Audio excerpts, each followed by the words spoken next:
வணக்கம். சற்று முன் கிடைக்கப்பெற்ற மிக மிக முக்கியமான செய்தி ஒன்று வெளியாகி உள்ளது.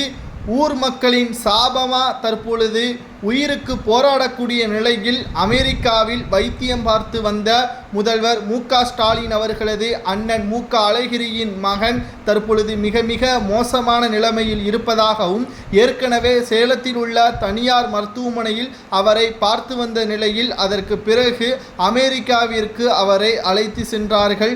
அங்கும் தற்பொழுது கடந்த 2 மாதங்களாக முதற்கட்ட சிகிச்சை வழங்கப்பட்ட நிலையில் தற்பொழுது சிகிச்சை அதிக அளவு அவருக்கு தேவைப்படக்கூடிய காரணத்தினால் ஐசியூ வார்டில் அனுமதிக்கப்பட்டிருக்கிறார்கள்.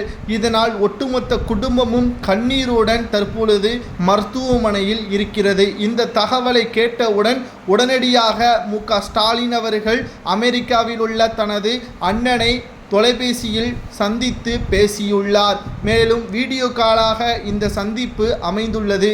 மேலும் தன்னால் முடிந்த உதவிகளை செய்ய உள்ளதாகவும், இந்த பிரச்சனைக்கு என்ன காரணம் என்று பார்க்கும் பொழுது குறிப்பாக மு.க. அழகிரியின் மகன் அதிக அளவு போதை மருந்துகளை உட்கொண்டதுதான் இப்பொழுது அவருக்கு மிகப்பெரிய ஒரு சிக்கலாக மாறிவிட்டது.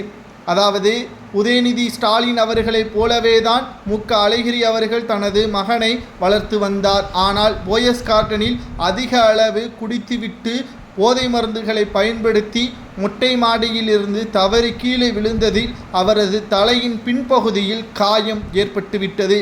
இந்த காயத்தால் அவர் உடனடியாக முதலில் வேலூர் மருத்துவமனையில் அனுமதிக்கப்பட்டார். அங்கு சிகிச்சைக்காக கிட்டத்தட்ட 10 மாதங்கள் வரை அனுமதிக்கப்பட்ட நிலையில் கடைசியாக ஹோமோஸ்டேஜுக்கு சென்றுவிட்டார் என்றும், அவர் பிழைப்பதற்கு மிக மிக கடினம் என்றும், எப்பொழுது சுயநிலவு வருதோ அப்பொழுதுதான் அடுத்த கட்ட மருத்துவ பரிசோதனை செய்ய முடியும் என்றும் மருத்துவர்கள் தெரிவித்துவிட்டார்கள்.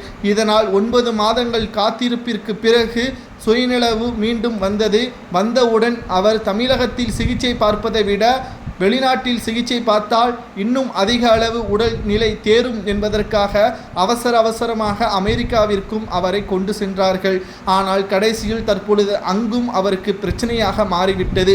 சரி, திராவிட முன்னேற்ற கழகத்தின் ஆட்சிதான் நடக்கிறது, சொந்த தம்பிதான் தமிழகத்தின் முதல்வராக இருக்கிறார், ஏன் போதை மருந்தை ஒழிக்க முடியவில்லை?